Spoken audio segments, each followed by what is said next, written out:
আয়াত ৭২। قال هل يسمعونكم إذ تدعون।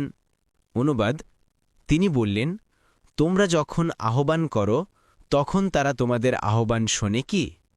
আয়াত ৭৩। আও ইয়ানফাউনাকুম আও ইয়াদুররুন। অনুবাদ, অথবা তারা কি তোমাদের উপকার কিংবা অপকার করতে পারে? আয়াত ৭৪।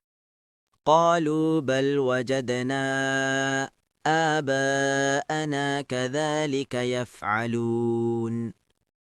অনুবাদ, তারা বলল, না, তবে আমরা আমাদের পিতৃপুরুষদেরকে পেয়েছি, তারা এরূপই করত। আয়াত ৭৫। قال أفرأيتم ما كنتم تعبدون। অনুবাদ, ইব্রাহিম বললেন, তোমরা কি ভেবে দেখেছ যাদের ইবাদাত তোমরা করে থাকো? আয়াত ৭৬। আনতুম ওয়া আবাউকুমুল আকদামুন। অনুবাদ, তোমরা এবং তোমাদের পূর্ববর্তী পিতৃপুরুষরা। আয়াত ৭৭।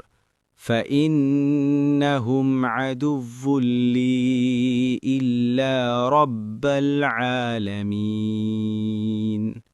অনুবাদ, সৃষ্টিকুলের রব ব্যতীত এরা সবাই তো আমার শত্রু। আয়াত ৭৮। الذي خلقني فهو يهدين। অনুবাদ, যিনি আমাকে সৃষ্টি করেছেন অতঃপর তিনি আমাকে হেদায়েত দিয়েছেন। পরবর্তী তাফসিরে যেতে ভিডিওটি শেষ হওয়ার পূর্বেই এই বক্সে ক্লিক করুন। ভয়েস বা উচ্চারণে অনিচ্ছাকৃত ত্রুটি ক্ষমাসুন্দর দৃষ্টিতে দেখবেন ইনশাআল্লাহ।